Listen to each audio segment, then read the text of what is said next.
Silakan. Iya, Pak.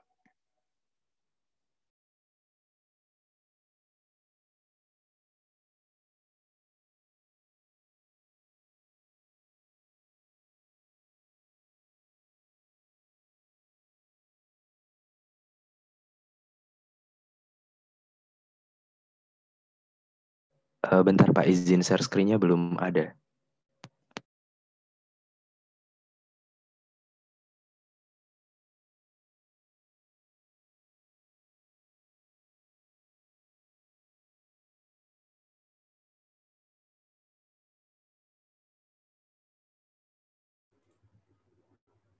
Tidak bisa.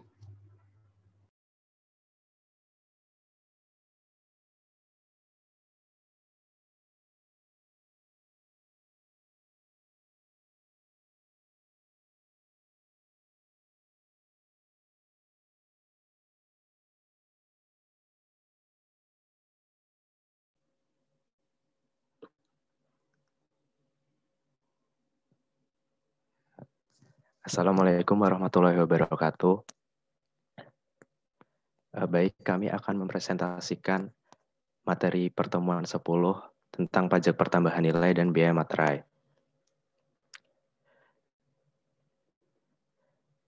Yang pertama, yaitu pengertian pajak pertambahan nilai. Dasar hukum pengenaan pajak pertambahan nilai diatur dalam Undang-Undang Nomor 8 Tahun 1983 tentang PPN dan pajak penjualan atas barang mewah atau PPNBM sebagaimana telah beberapa kali diubah, terakhir dengan UU Nomor 42 Tahun 2009 tentang UU PPN.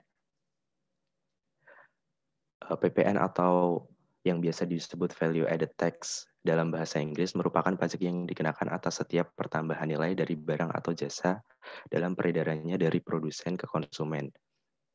PPN ini merupakan jenis pajak yang tidak langsung. Ini berarti pajak tersebut disetor oleh pihak lain, yaitu pedagang yang bukan penanggung pajak, atau dengan kata lain, penanggung pajak yaitu konsumen akhir tidak menyetorkan langsung pajak yang ia tanggung. Oleh sebab itu, mekanisme pemungutan, penyetoran, dan pelaporan PPN ada pada pihak pedagang atau produsen, sehingga muncul istilah pengusaha kena pajak atau PKP. Dalam perhitungan PPN yang harus disetor oleh PKP, dikenal pula istilah pajak keluaran dan pajak masukan.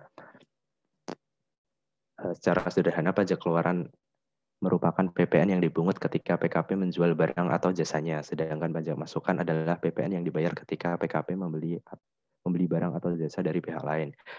Di sini tuh contoh sederhananya, misal Indomaret tuh sebagai PKP dan kita konsumen sebagai pembayar pajaknya itu sebagai pajak masukan yang kita bayar ke Indomaret. Setelah itu Indomaret membayarnya ke negara. Kalau pajak keluaran itu Indomaret membeli barang dari distributornya dan Indomaret yang membayar. Itu merupakan pajak keluaran. Perlu dicatat, PPN merupakan adalah pajak atas konsumsi barang atau jasa. Dalam hal ini PPN tidak melihat subjek membayar pajak, baik di dalam negeri maupun subjek pajak luar negeri. Yang selanjutnya yaitu objek pajak pertambahan nilai. Dalam UU PPN dikenal istilah barang kena pajak atau BKP dan jasa kena pajak atau JKP. BKP merupakan objek PPN yang berbentuk barang baik berwujud maupun barang tidak berwujud. Barang tidak berwujud di sini tuh misalnya kayak hak cipta sama hak pemutaran film untuk pertelevisian atau untuk komersil. Sedangkan JKP adalah objek PPN yang berbentuk jasa. Objek PPN diatur di pasal 4 UU PPN, di mana disebutkan bahwa PPN dikenakan atas satu, penyerahan BKP di dalam daerah pabean yang dilakukan oleh pengusaha. Yang kedua, impor BKP. Yang ketiga, penyerahan jasa kena pajak di dalam daerah pabean yang dilakukan oleh pengusaha. Yang keempat, pemanfaatan BKP tidak berwujud dari luar daerah pabean di dalam daerah pabean. Yang keempat, yang selanjutnya pemanfaatan jasa kena pajak dari luar daerah pabean di dalam daerah pabean. Yang keenam, BKP oleh PKP. Yang ketujuh, ekspor BKP tidak berwujud oleh PKP. Dan yang kedelapan, ekspor JKP oleh PKP.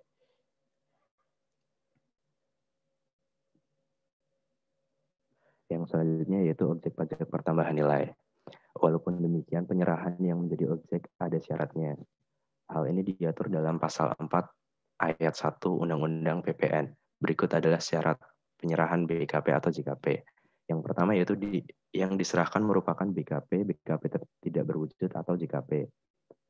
Penyerahan dilakukan di dalam daerah pabeanan dan penyerahan dilakukan dalam rangka kegiatan usaha atau pekerjaannya. Yang selanjutnya yaitu pengecualian objek pajak pertambahan nilai. UU PPN di Indonesia ini menganut prinsip negative list, yaitu semua barang dan jasa merupakan objek PPN kecuali yang dikecualikan.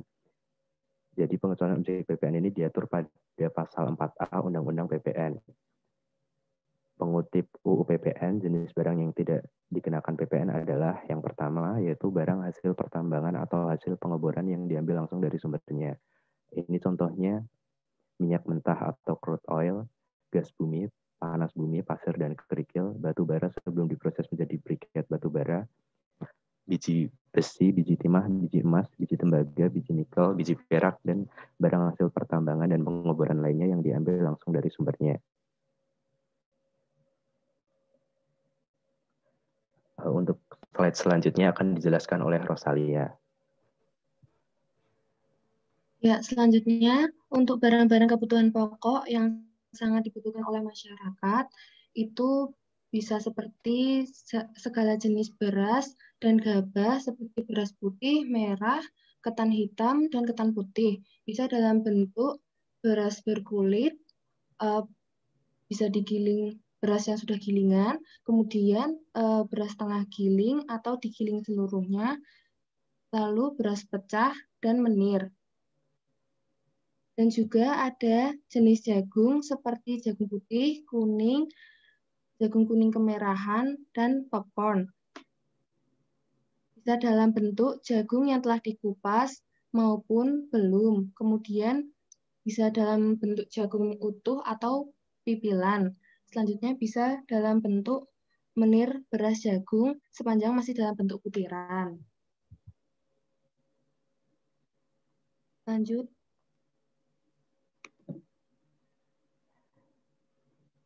Kemudian ada sagu, bisa dalam bentuk empulur sagu, tepung, dan tepung kasar, dan bubuk dari sagu. Lalu ada pula kedelai, bisa seperti kedelai putih, hijau, kuning, ataupun kedelai hitam dalam bentuk pecah ataupun utuh. Lalu bisa dalam bentuk garam baik yang beriodium maupun tidak beriodium, dan termasuk garam meja, dan garam dalam bentuk curah ataupun kemasan 50 kg atau lebih dengan kadar NaCl 94,7%. Lanjut.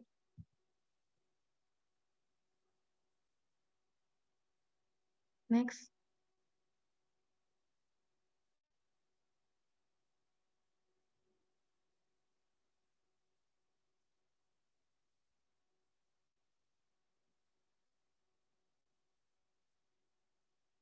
Kemudian makanan dan minuman yang disajikan di hotel, restoran, rumah makan, warung, dan sejenisnya meliputi makanan dan minuman yang diserahkan oleh usaha catering atau usaha jasa boga, dan uang, emas batangan, dan surat-surat berharga. Adapun jasa yang tidak dikenai pajak PPN, yaitu antara lain jasa pelayanan kesehatan medis, yaitu berupa jasa dokter umum, dokter spesialis, dan dokter gigi. Lalu ada jasa dokter hewan, jasa ahli kesehatan seperti akupuntur, ahli gigi, ahli gizi, dan fisioterapi. Selanjutnya ada jasa kebidanan dan dukun bayi, lalu jasa paramedis dan perawat, dan jasa rumah sakit, rumah bersalin, klinik kesehatan, laboratorium kesehatan, dan sanatorium. Next. Kemudian yang kedua ada jasa pelayanan sosial. Jasa pelayanan sosial ini berupa jasa pelayanan panti asuhan dan panti jompo, jasa pemadam kebakaran, kecuali yang bersifat komersial. Lalu, jasa pemberian pertolongan pada kecelakaan, ada pula jasa lembaga rehabilitasi kecuali yang bersifat komersial, jasa pemakaman termasuk krematorium, jasa di bidang olahraga, kecuali yang bersifat komersial, dan jasa pelayanan sosial lainnya kecuali yang bersifat komersial. Yang ketiga, ada jasa pengiriman surat dengan perangko. Yang keempat, ada jasa keuangan. Yang kelima, ada jasa asuransi. Kemudian yang keenam, ada jasa keagamaan, berupa jasa pelayanan rumah ibadah, jasa pemberian khotbah atau dakwah, dan jasa lainnya di bidang keagamaan.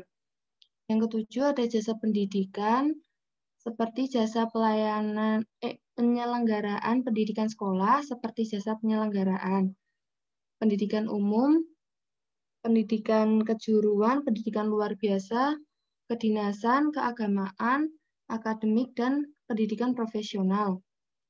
Dan ada pula jasa penyelenggaraan pendidikan luar sekolah seperti kursus-kursus.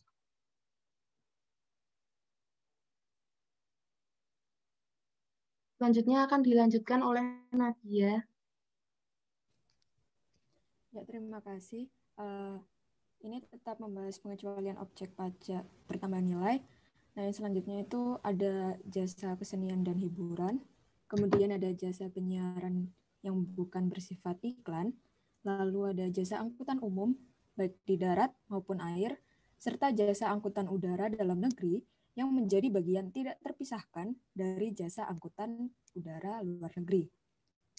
Selanjutnya ada jasa tenaga kerja, yaitu terdiri atas jasa tenaga kerja itu sendiri, kemudian jasa penyediaan tenaga kerja sepanjang pengusaha penyedia tenaga kerja tidak bertanggung jawab atas hasil kerja dari tenaga kerja tersebut. Lalu ada jasa penyelenggaraan latihan bagi tenaga kerja. Next.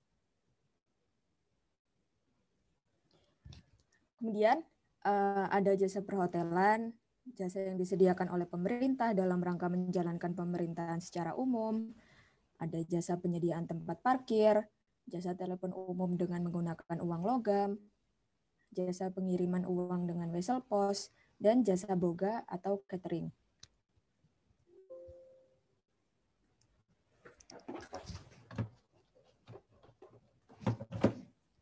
Nah, untuk materi PPN yang selanjutnya akan membahas pengertian dari penyerahan BKP atau JKP. Nah, dalam sistem pajak pertambahan nilai dikenal prinsip destinasi atau tujuan, atau dalam bahasa Inggris itu destination principle, dan prinsip tempat asal atau origin principle. Nah, Indonesia itu menganut prinsip destinasi. Sebentar, baterai saya habis. Lanjut. Prinsip destinasi ini diartikan bahwa PPN dikenakan atas barang atau jasa yang dikonsumsi di dalam negeri.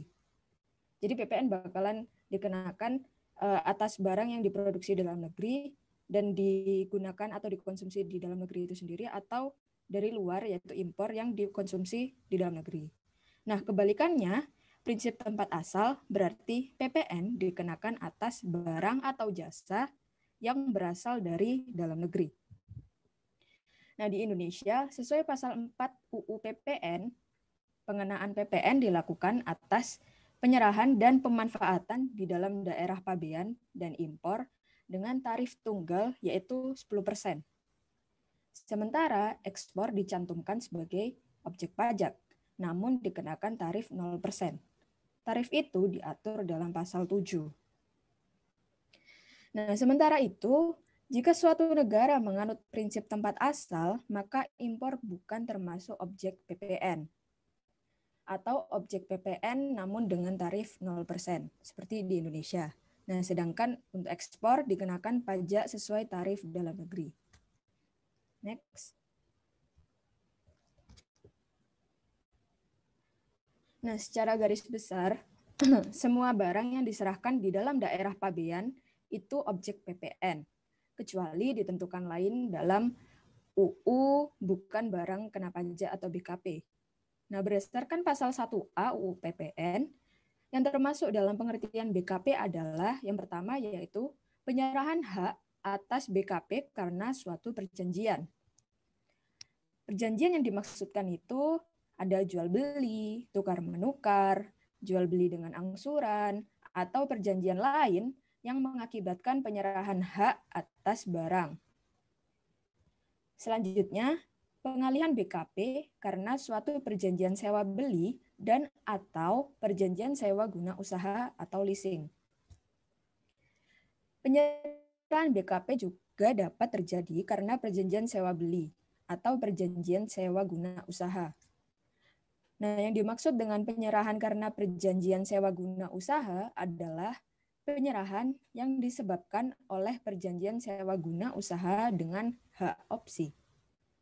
Nah, meskipun pengalihan atau penyerahan hak atas BKP belum dilakukan dan pembayaran atas harga jual BKP tersebut dilakukan secara bertahap, tetapi karena penguasaan atas BKP telah berpindah dari penjual kepada pembeli atau dari lesser kepada lessee, maka penyerahan BKP dianggap telah terjadi pada saat perjanjian itu ditandatangani. Nah, kecuali apabila saatnya berpindahnya penguasaan secara nyata atas BKP tersebut terjadi lebih dahulu daripada saat ditandatanganinya perjanjian.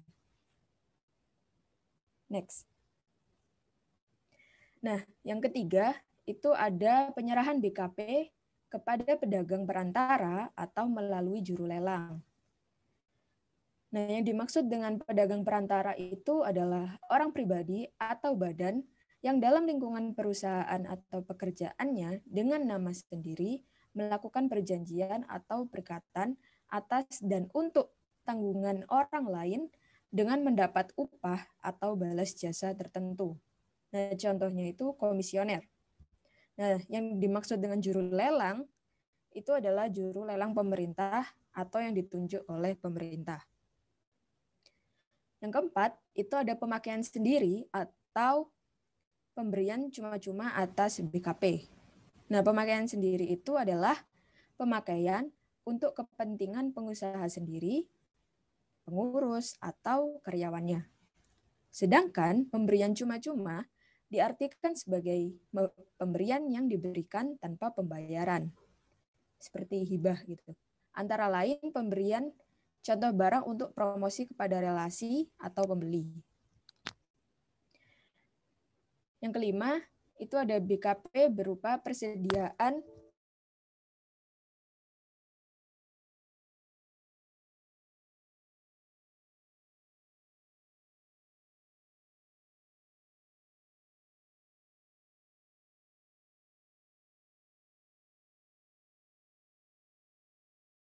Maaf Pak, Nadia mati lampu Pak di rumahnya tiba-tiba. Ya lanjut teman sekelompoknya ganti. Tadi siapa? Rosalia, Rosalina tadi saya lupa deh.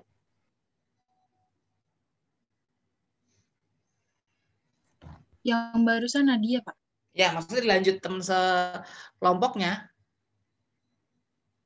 Nah, silakan.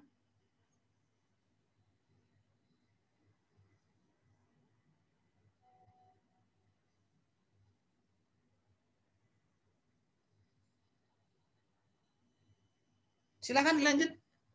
Kan tadi sekelompok ada banyak orang. Nungguin nyala lampu mah masih nanti-nanti. Ayo. Jones. Baik, Pak. Saya akan melanjutkan. BKP berupa persediaan dan atau aktiva yang menurut tujuan semula tidak untuk diperjualbelikan yang masih tersisa pada saat pembubaran perusahaan. Persediaan BKP dan aset yang menurut tujuan semula tidak untuk diperjualbelikan yang masih tersisa pada saat pembubaran perusahaan disamakan dengan pemakaian sendiri sehingga dianggap sebagai penyerahan BKP. Khusus untuk aset yang menurut tujuan semula tidak untuk diperjualbelikan hanya dikenakan PPN apabila memenuhi persyaratan, yaitu bahwa PPN yang dibayar pada saat perolehannya dapat dikreditkan.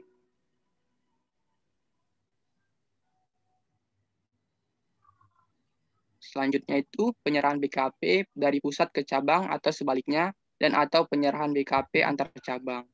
Apabila suatu perusahaan mempunyai lebih dari satu tempat pajak terutang, yaitu tempat melakukan penyerahan BKP kepada pihak lain, baik sebagai pusat maupun sebagai cabang perusahaan, maka UU PPN menganggap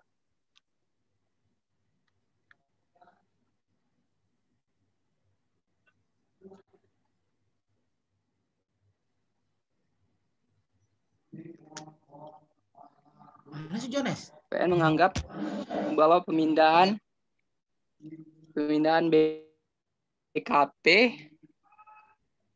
kepada pihak lain, pemindahan BKP antar tempat tersebut merupakan penyerahan BKP. Yang dimaksud dengan cabang dalam ketentuan ini termasuk antara lain lokasi usaha, perwakilan, unit pemasaran, dan sejenisnya. Selanjutnya itu penyerahan barang kena pajak secara konsiansi.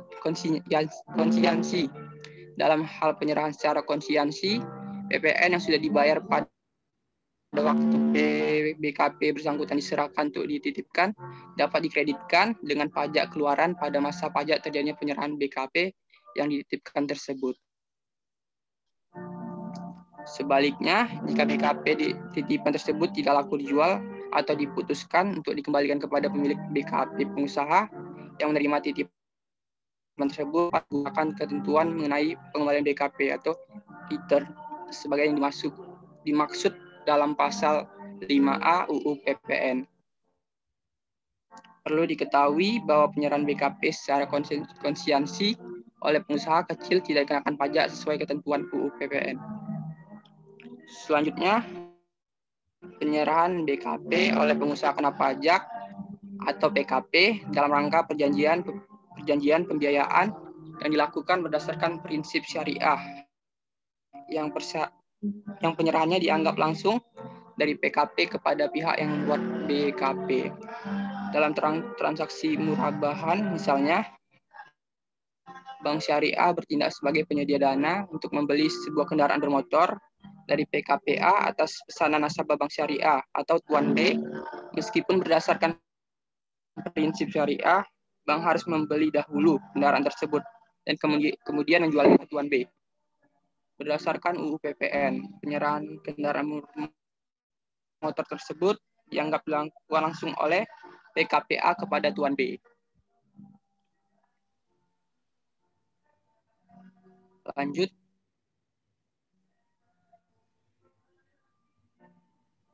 Selanjutnya itu untuk pengecualian penyerahan BKP. UU PPN juga mengatur apa saja yang tidak termasuk dalam penyerahan BKP sebagaimana diatur dalam pasal 1A ayat 2 UU PPN, yaitu penyerahan BKP kepada makelar sebagaimana dimaksud dalam Kitab Undang-Undang Hukum Dagang. Selanjutnya penyerahan BKP untuk jaminan utang piutang, penyerahan BKP dari pusat ke cabang atau sebaliknya, dan penyerahan BKP antar cabang. Dalam hal PKP tersebut telah memperoleh izin pemusatan tempat pajak terutang. Pengalihan BKP dalam rangka penggabungan, peleburan, pemekaran, pemecahan, dan pengembalian usaha dengan syarat pihak yang melakukan pengalihan dan yang menerima pengalihan adalah PKP. Dan BKP berupa aktiva yang menurut tujuan semula tidak untuk diperjualbelikan, yang masih tersisa pada saat pembubaran perusahaan, dan yang pajak masukan atas perolehannya tidak dapat dikreditkan. Lanjut.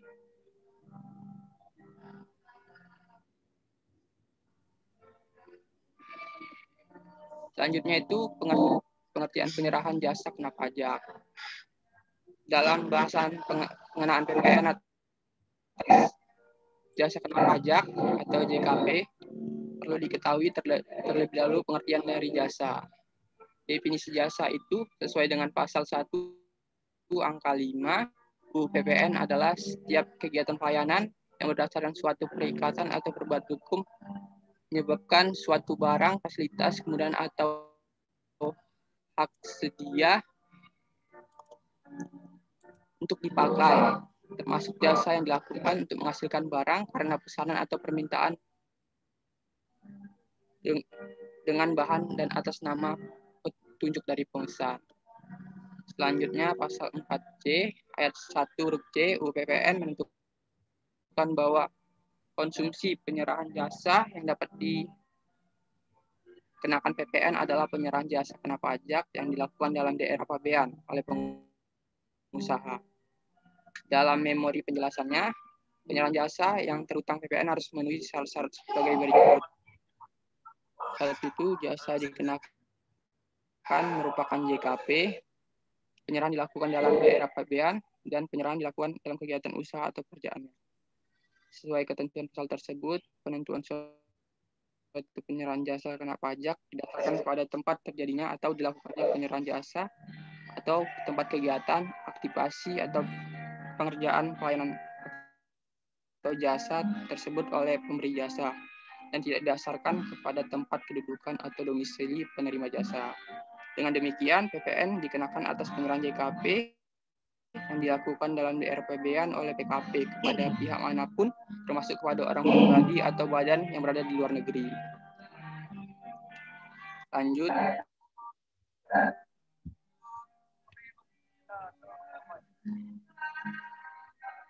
Selanjutnya, tarif dasar pengenaan pajak. Dalam mengenakan pajak pertambahan nilai atau PPN, Indonesia menganut sistem tarif tunggal. Saat ini tarif yang berlaku sebesar 10%. Hal ini diatur dalam pasal 7 Undang-Undang Nomor 42 Tahun 2009 tentang perubahan ketiga atas Undang-Undang Nomor 8 Tahun 1983 tentang pajak pertambahan nilai barang dan jasa dan pajak penjualan atas barang mewah atau UU PPN. Tarif PPN sebesar 10% tersebut diterapkan atas dasar penyerahan-penyerahan sebagai berikut. 1. Penyerahan barang kena pajak atau BKP dalam daerah pabean. 2. Impor BKP. 3. Penyerahan jasa kena pajak atau JKP dalam daerah pabean. 4. Pemanfaatan BKP tidak berwujud dari luar daerah pabean di dalam daerah pabean. Dan pemanfaatan JKP di dalam daerah pabean.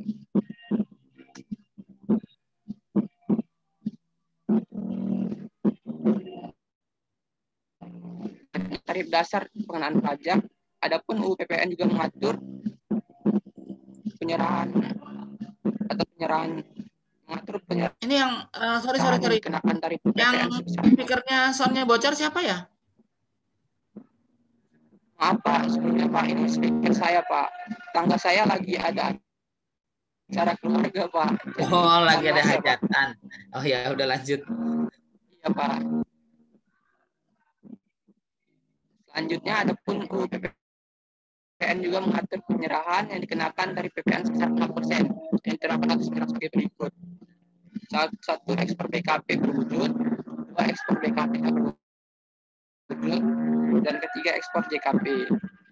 Pengenaan tarif 0% tersebut tidak berarti pembebasan dari pengenaan PPN.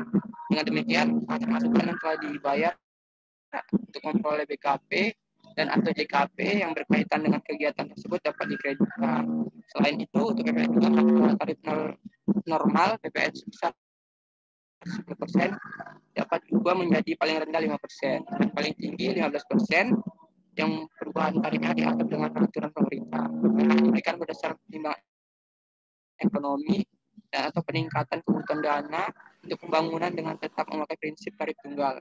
Perubahan ini dikemukakan pemerintah kepada DPR dalam rangka pembahasan dalam penyusunan RAPBN.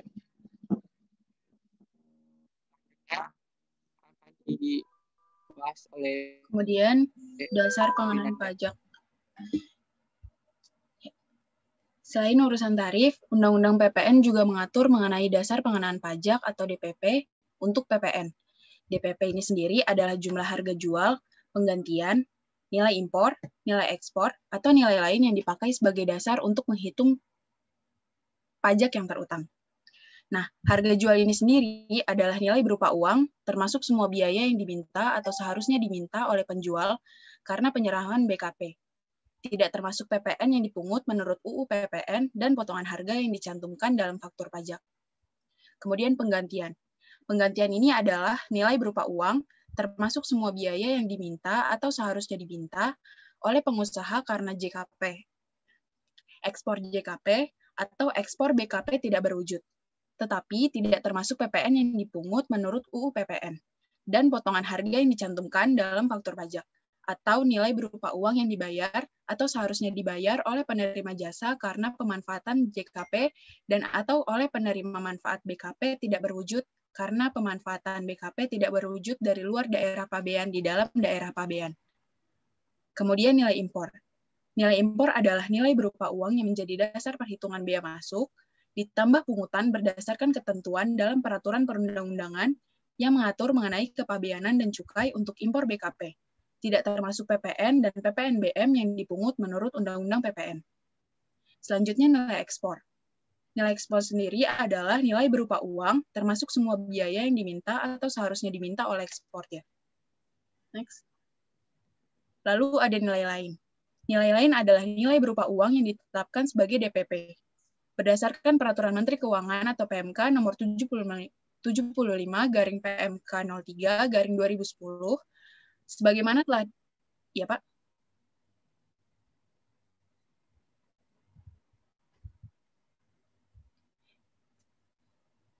Sebagaimana telah diubah terakhir dengan PMK nomor 121/PMK03/2015 tentang nilai lain sebagai DPP.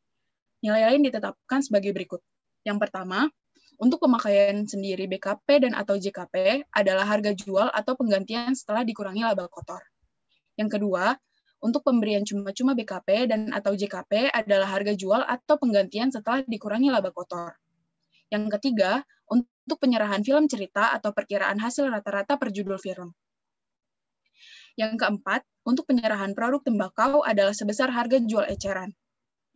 Yang kelima, untuk BKP berupa persediaan dan atau aktiva yang menurut tujuan semula tidak untuk diperjualbelikan, yang masih tersisa pada saat pembubaran perusahaan adalah harga pasar wajar. Yang keenam, untuk penyerahan BKP dari pusat cabang atau sebaliknya dan atau penyerahan BKP antar cabang adalah harga pokok penjualan atau harga perolehan. Yang ketujuh, untuk penyerahan barang BKP melalui perdagangan perantara adalah harga yang disepakati antara pedagang perantara dengan pembeli. Kedelapan, untuk penyerahan BKP melalui juru lelang adalah harga lelang. Kesembilan, untuk penyerahan jasa pengiriman paket adalah 10% dari jumlah yang ditagih atau jumlah yang seharusnya ditagih. Ke-10, untuk penyerahan jasa biro perjalanan wisata dan atau jasa agen perjalanan wisata berupa paket wisata, pemesanan sarana angkutan, dan pemesanan sarana akomodasi yang penyerahannya tidak didasari pada pemberian komisi atau imbalan atas penyerahan jasa perantara penjualan adalah 10% dari jumlah tagihan atau jumlah yang seharusnya ditagih. 11. Untuk penyerahan jasa pengurusan transportasi atau freight forwarding yang di dalam tagihan jasa pengurusan transportasi tersebut terdapat biaya transportasi atau freight charges adalah 10% dari jumlah yang ditagih atau seharusnya ditagih.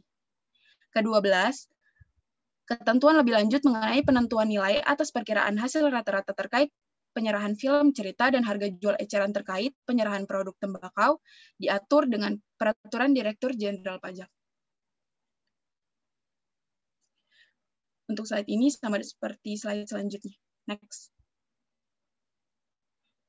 Ketentuan lebih lanjut mengenai penentuan nilai lain atas perkiraan hasil rata-rata terkait penyerahan film cerita dan harga jual eceran terkait penyerahan produk tembakau diatur dengan Peraturan Direktur Jenderal Pajak. Selain itu, dalam PMK 56/PMK 03/2015 sebagai perubahan kedua PMK 75/PMK 03/2010 disebutkan bahwa ada penyerahan yang pajak masukannya tidak dapat dikreditkan, antara lain yang berhubungan dengan: pertama, penyerahan jasa pengiriman paket yang dilakukan oleh pengusaha jasa pengiriman paket. Yang kedua, penyerahan jasa biro perjalanan wisata dan atau jasa agen perjalanan wisata berupa penjualan paket wisata, pemesanan sarana angkutan, dan pemesanan sarana akomodasi yang tidak didasari oleh perjanjian jasa perantara penjualan yang dilakukan oleh pengusaha jasa biro perjalanan wisata dan atau jasa agen perjalanan wisata. Yang ketiga, penyerahan jasa pengurusan transportasi atau freight forwarding yang di dalam tagihan jasa pengurusan transportasi tersebut terdapat biaya transportasi atau freight charges yang dilakukan oleh pengusaha jasa pengurusan transportasi.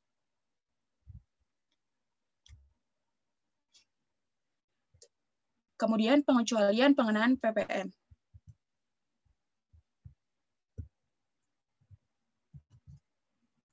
Berdasarkan PMK 18/PMK 10/2015 tentang kriteria jasa boga atau catering yang termasuk jenis jasa yang tidak dikenai PPN dijelaskan, 1.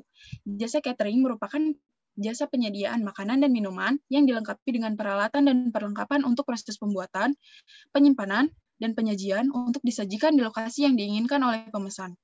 2. Penyajian makanan dan atau minuman di lokasi dapat dilakukan dengan atau tanpa peralatan dan petugasnya. 3.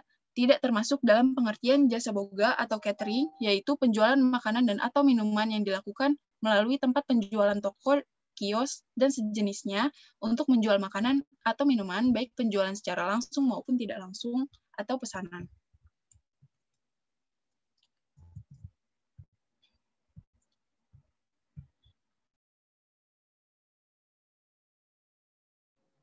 Sekian presentasi dari kami. Bila terdapat kekurangan, mohon maaf. Terima kasih. Silakan moderator di-handle.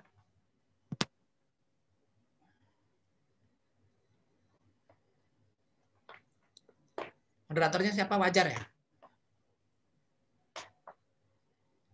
Siapa moderator? Halo? Ini ada tanya jawab nggak ya Pak? Sesi tanya jawab. Ya monggo, saya serahkan pada moderator, makanya saya suruh handle moderator. Mungkin teman-teman yang ingin bertanya, dipersilahkan.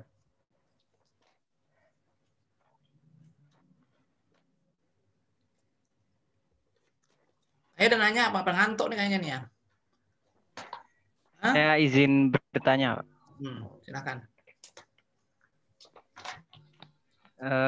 Di sini kan ada Lutfi ya? Ya Pak. Ya Pak. Ya silakan Lutfi. Di sini kan ada istilah PKP atau pengusaha kena pajak. Nah, untuk pedagang atau produsen yang termasuk ke dalam pengusaha kena pajak itu apa semuanya, semua pedagang atau dan produsen, atau ada suatu ketentuan gitu? Terima kasih. Berarti intinya sebetulnya pertanyaan dari Lutfi adalah bagaimana kriteria pengusaha kena pajak, intinya kan itu, ya enggak? Lagi? Baik, mungkin selanjutnya ada yang ingin bertanya lagi.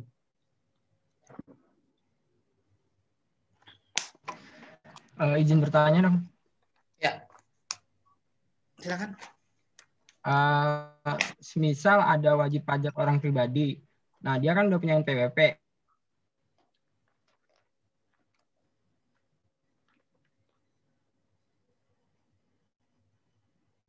Terus?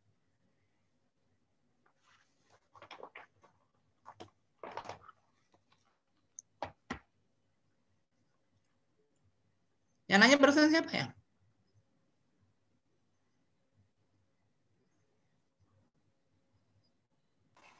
Mungkin jaringannya hilang, Pak. Ya udah.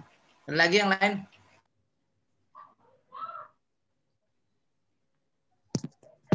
Halo. Mungkin saya mencoba menjawab dulu Pak bila tidak ada yang bertanya. Oke. Saya mau tanya. Oh, silahkan. Siapa? Fandi ya? Fandi, Pak. Itu kan ada yang namanya reseller, ada yang namanya dropshipper. Nah, itu gimana sistem PPN-nya dan apakah di antara kedua tersebut ada perbedaan? Terima kasih. Reseller sama apa, Van? Dropship, Pak.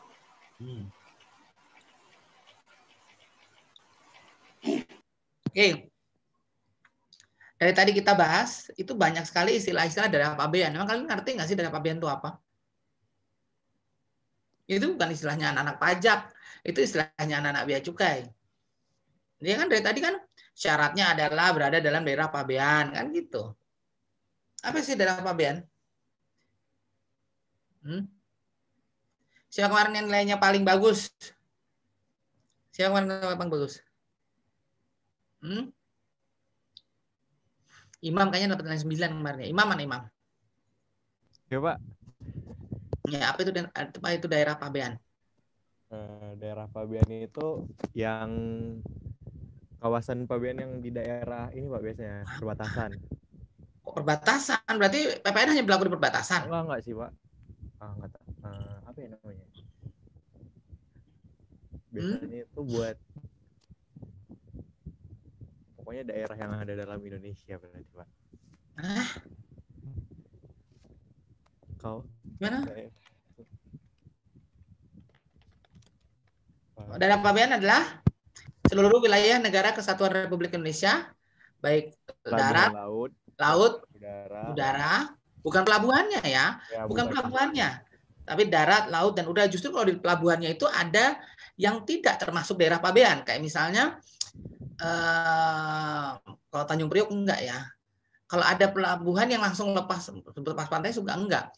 Kalau di dalam daerah pabean itu berarti itu wilayah NKRI. Termasuk di dalamnya adalah zona ekonomi eksklusif dan landas kontinen. Masih ingat nggak sih pelajaran dulu warga negaraan? Lupa ya. Pak. Kalau yang daerah free tax zone itu gimana Pak?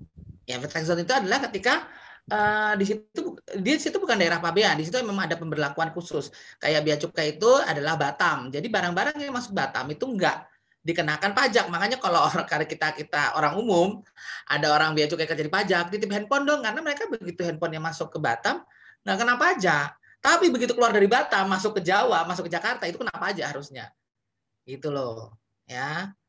Itu makanya kalau untuk mobil-mobil di Batam itu kan dia adalah free trade zone, nggak kena pajak gitu loh, ya jadi memang. Dan kalau kita bicara pabean ya, memang ada beberapa barang-barang tidak hanya berlaku free trade zone, tapi ada barang-barang yang memang masuk ke Indonesia tanpa pajak ya, tanpa pajak. Kayak misalnya banyak sih, kayak tergantung kita punya perjanjian dengan negara apa. Kayaknya kita punya perjanjian dengan beberapa negara, salah satunya adalah misalnya Tiongkok. Nah, barang-barang yang dari Tiongkok itu ada ruginya juga sih ketika kita memiliki kerjasama dengan Tiongkok. Walaupun barang-barang mereka itu, barang-barang Tiongkok itu ada kemungkinan untuk mematikan barang-barang industri dalam negeri. Kenapa? Mereka itu jumlahnya sangat banyak, harganya sangat murah. Sehingga begitu masuk Indonesia tanpa dikenai pajak, orang Indonesia senang-senang aja. Kita sebagai konsumen pasti senang beli. Yang rugi adalah mereka-mereka yang memproduksi barang dengan jenis yang sama dengan produk Tiongkok.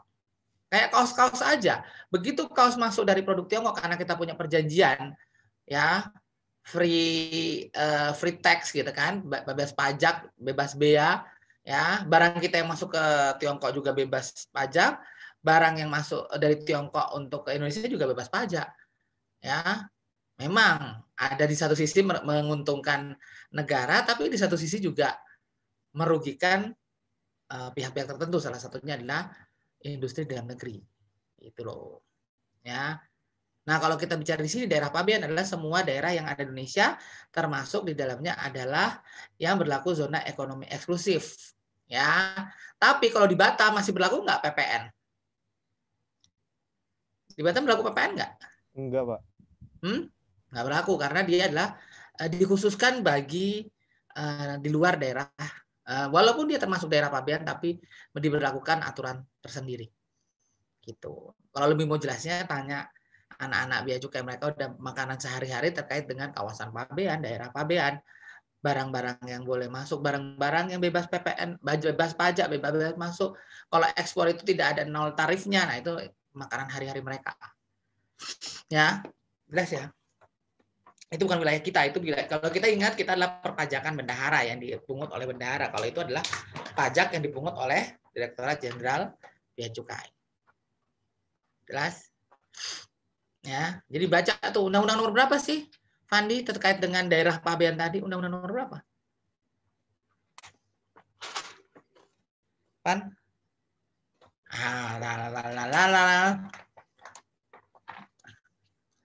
Undang-undang nomor 17 tahun berapa? 2003 mah keuangan negara. Iya dong. Undang-Undang nomor 17 tahun 2003 keuangan negara. Undang-Undang nomor 17 tahun 2006 adalah tentang kepabeanan. Di situ ada pengertian tentang daerah pabean beserta aturan-aturan yang mengatur tentang barang masuk dan barang keluar dari Indonesia. Gitu loh. Ya, monggo silakan kelompok 2 dijawab.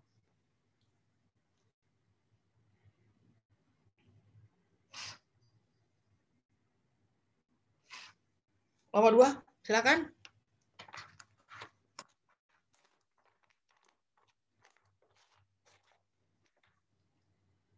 Sebentar ya, Pak. Ya. Kita ujian akhir semester tanggal berapa ya? Tanggal berapa? Pak kelas? Bulan Februari, Pak. Cuma lupa tanggalnya tanggal berapa. Masih bulan Februari ya? Iya, Pak. Tanggal 1, Pak. Oh, saya pikir di akhir Februari, makanya saya ngebut aja gitu. Kalau masih di awal Februari mah saya agak tenang gitu. Saya pikir di minggu keempat Januari, makanya saya udah kita kuliah malam. Kalau misalnya masih di awal Februari mah masih bisa minggu depan lagi gitu loh. Saya masih agak santai gitu. Saya pikir kita tuh di ujian akhir semester tuh sekitar tanggal 21-an gitu loh. Makanya saya udah deg-degan juga. Waduh, kalau saya banyak kegiatan, takutnya saya banyak utang. Tahu gitu saya santai-santai aja, masih minggu depan aja kita bayarnya. Ya kan? Ayo lanjut.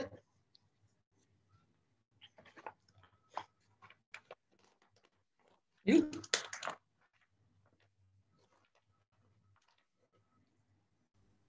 Baik, saya izin menjawab pertanyaan Lutfi terlebih dahulu, Pak. Untuk pertanyaannya Lutfi, yang apa dimaksud untuk PKP itu dalam kegiatan usahanya itu ada beberapa kriteria. Yang pertama, menghasilkan barang kena pajak atau BKP, kemudian mengimpor atau mengekspor BKP. Yang ketiga, ada melakukan usaha perdagangan. Yang keempat, memanfaatkan BKP tidak berwujud dari luar daerah pabean. Kemudian ada melakukan usaha JKP. Yang selanjutnya yaitu memanfaatkan JKP dari luar daerah pabean. Nah, untuk kriteria yang selanjutnya akan dijelaskan oleh Rosalia. Lalu untuk menjadi PKP sendiri, itu pengusaha atau bisnis perusahaan harus memenuhi syarat seperti memiliki pendapatan bruto atau omset dalam 1 tahun buku mencapai kurang lebih 4,8 miliar. Tidak termasuk pengusaha atau bisnis perusahaan dengan pendapatan bruto kurang dari 4,8 miliar. Kecuali pengusaha tersebut memilih dikukuhkan jadi pengusaha kena pajak. Kemudian melewati proses survei yang dilakukan KPP atau KP2KP tempat pendaftaran, lalu melengkapi dokumen dan syarat pengajuan PKP atau pengukuhan PKP. Gimana, Lutfi? Masih kurang jelas atau gimana? Sudah jelas, terima kasih. Oke. Jelas ya? Sudah jelas, sudah sangat jelas. Lanjut. Ada pertanyaan dari siapa? Fandi ya?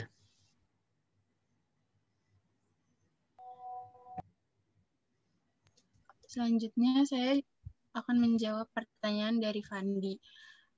Jadi reseller itu kan orang yang jual kembali produk pihak supplier atau produsen kepada konsumen. Sementara dropshipper itu kan orang yang menjual produk dari supplier atau produsen kepada konsumen. Jadi reseller ini kan bukan jadi bagian dari supplier atau produsennya. Dan pihak reseller ini harus membeli barang dan membuat stok tempatnya itu sendiri.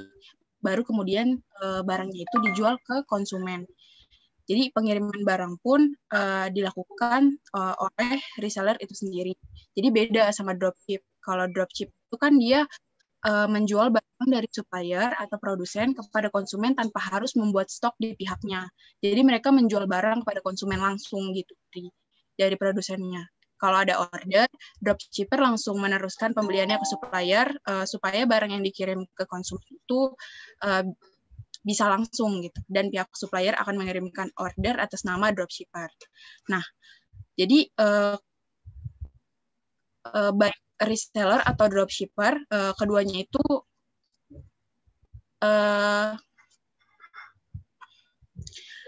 punya kewajiban untuk membayarkan pajak. Jadi yang pertama ada PPN, yang kedua ada PPh. Nah, kita kan cuma bahas PPN. Jadi kalau omset reseller atau dropshipper udah mencapai lebih dari 4,8 miliar dalam setahun, kedua pelaku bisnis tersebut wajib mengubah statusnya jadi PKP dan wajib memungut serta membayar PPN atas setiap transaksinya, baik saat membeli barang dari produsen maupun pada saat menjualnya ke konsumen. Nah, ketika membeli barang dari produsen, reseller akan menerima faktur pajak dan wajib membayar PPN atas transaksi tersebut, yang kemudian dilaporkan oleh pihak produsennya. Selanjutnya, faktur pajak atas transaksi tersebut dapat dilampirkan dan menjadi pengurang saat reseller menjual barangnya ke konsumen. Jadi misalnya ada PTA, jadi dia itu reseller dari PT ABC.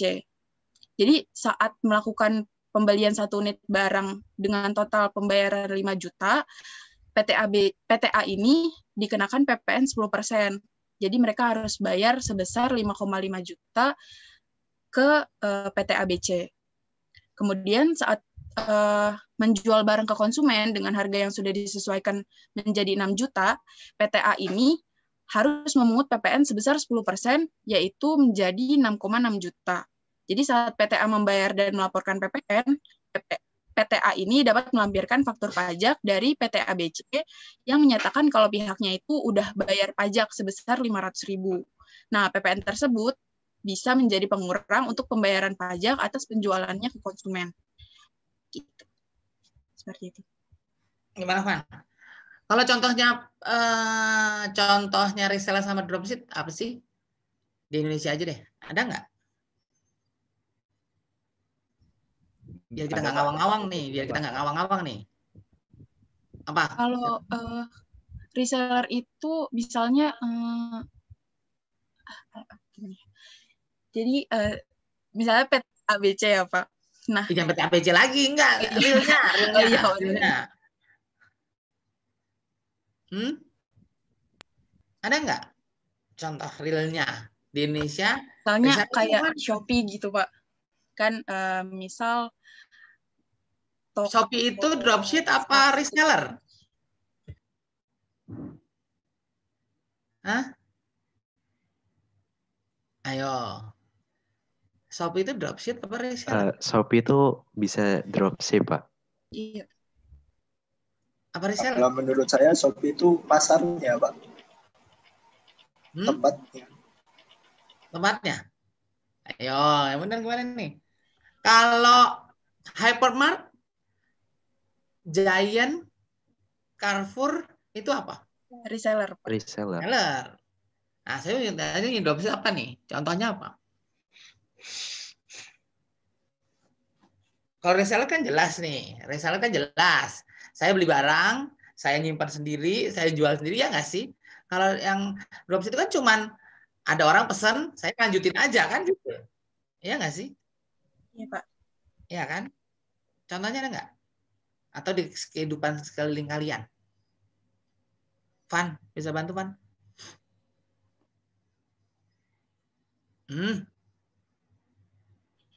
Kalau kayak makelar gitu Pak?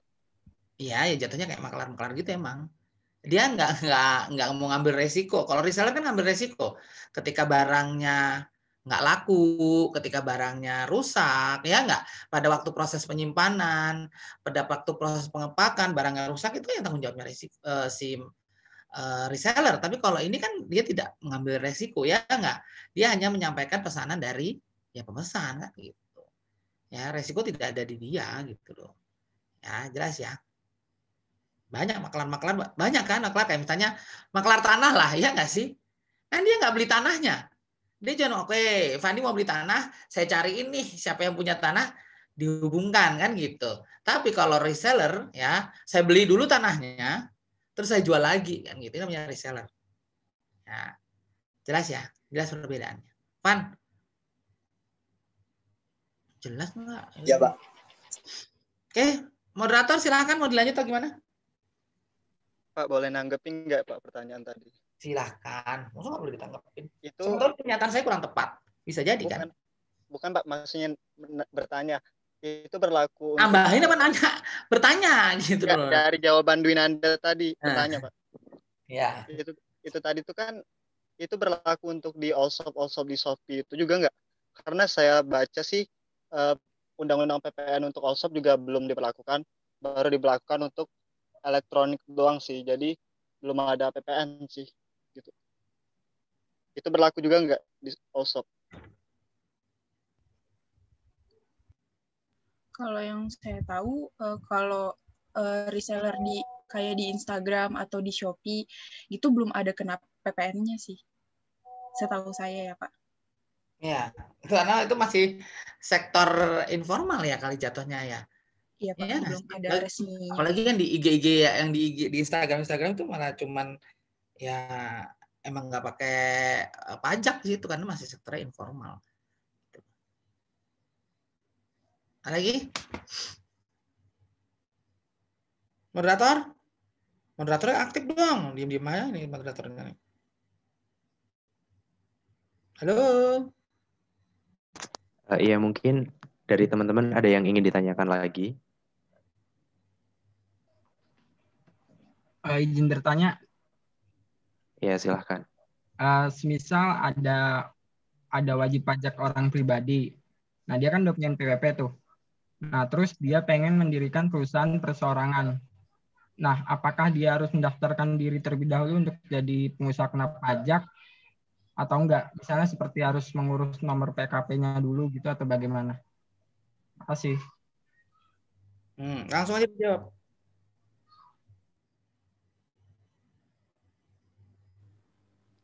Izin menjawab, Pak.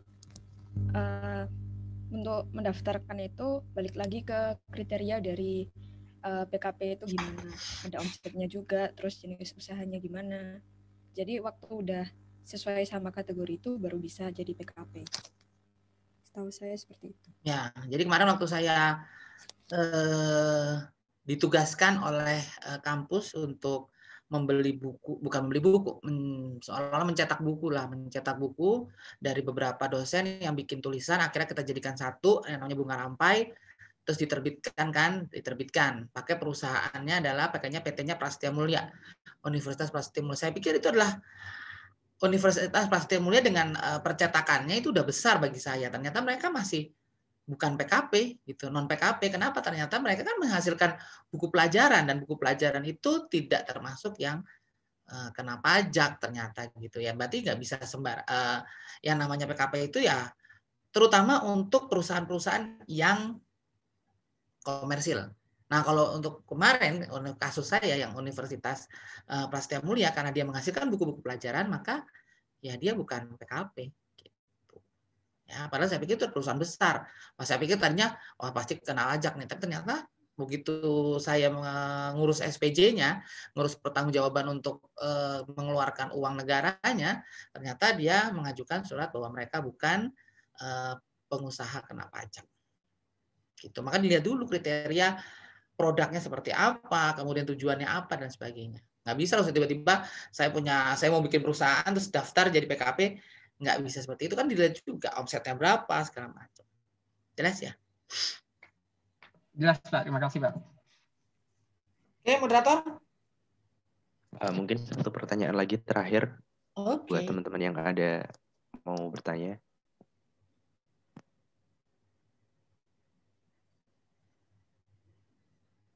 Ada yang mau bertanya? Izin bertanya. Ya, silakan. Maksud dari pengenaan tarif 0% namun dapat dikreditkan itu seperti apa ya? Terus Apa perbedaannya tarif 0% tersebut dengan PPN yang dibebaskan dan PPN yang tidak dipungut? Terima kasih. Silakan jawab.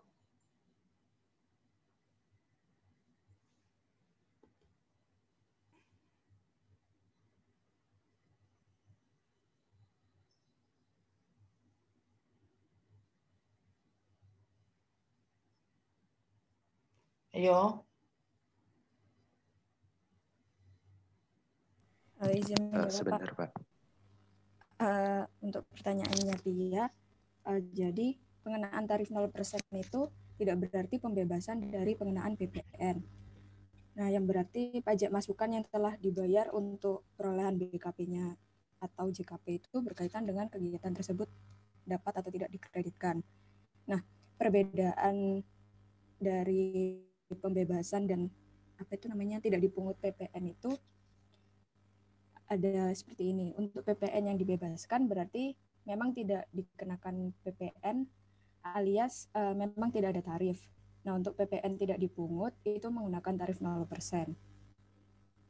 Nah, untuk yang PPN dibebaskan itu PPN-nya itu untuk objeknya itu berhubungan dengan kebutuhan sehari-hari atau kebutuhan hajat hidup orang banyak.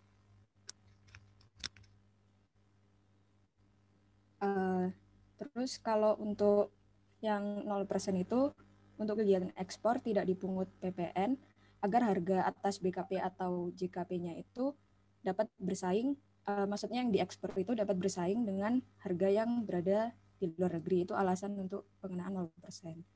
Nah, karena apabila BKP atau JKP yang dijual ke luar negeri sudah termasuk PPN, maka harganya akan menjadi mahal dan kurang bersaing dengan harga yang ada di luar negeri. Mohon maaf. Kalau yang tadi dikreditkan apa? Yang maksud dikreditkan?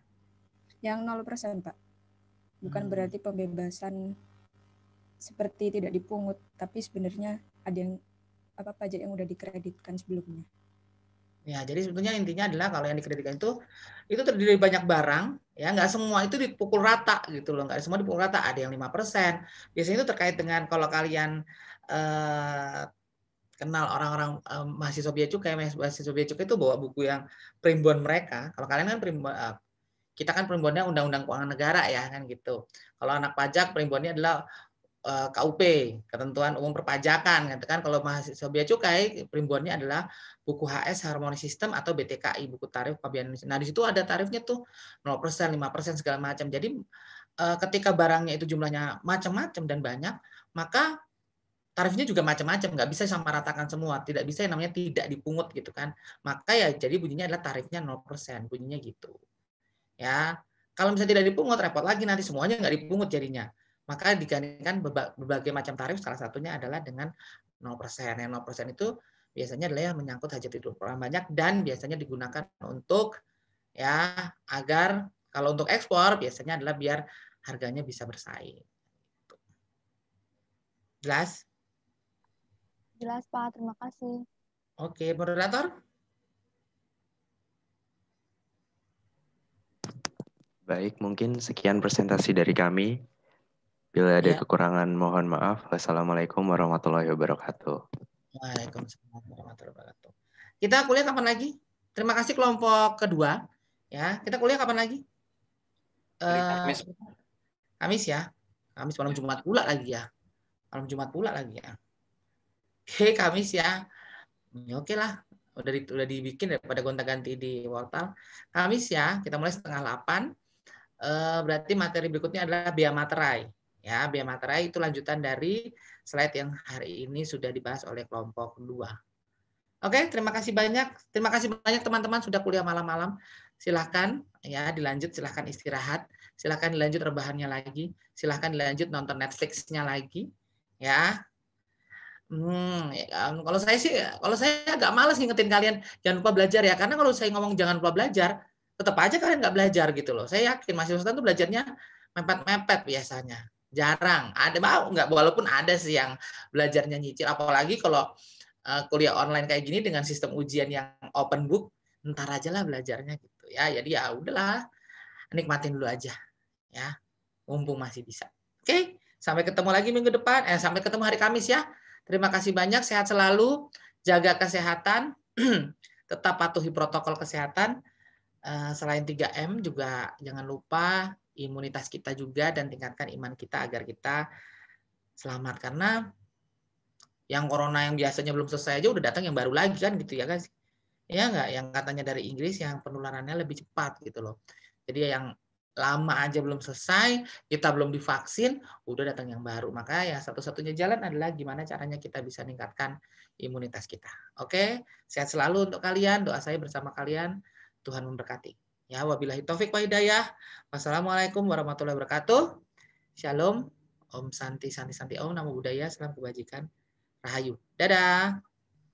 Terima kasih, Pak.